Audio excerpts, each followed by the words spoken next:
Azərbaycan Həmkarlar İttifaqları Konfederasiyası tərəfindən Həmrəylik günü və yeni il münasibəti ilə uşaqlar üçün silsilə bayram şənlikləri keçirilib. Layihədə şəhid övladları, sağlamlıq imkanları məhdud və xüsusi qayğıya ehtiyacı olan uşaqlar da unudulmayıb. Şənliklər Şərqi Zəngəzur və Qarabağda da təşkil olunub.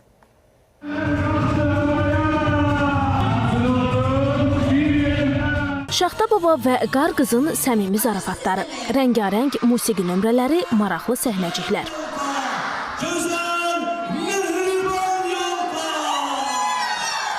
Şənliklər azyaşlılara unudulmaz anlar yaşadıb.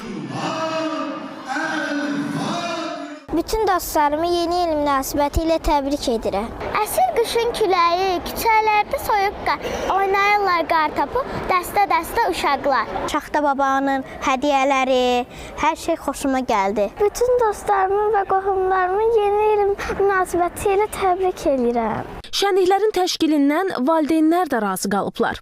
Düşündüyümdən də qat-qat yaxşı oldu, uşağım üçün çox əyləncəli oldu. Ümumiyyətlə, belə tədbirlər nə qədər çox təşkil olunsa, uşaqların inkişafına, uşaqların rahat, asudə vaxt keçirilməsinə daha çox müsbət təsir olacaq. Şənliklərdə şəhidlərimizin bizə əmanət qoyduğu balacalar da əylənib, sevincli anlar yaşayıblar. Lalə Allahverdiyeva, Səkinə Hacıyeva, ASTV Xəbər.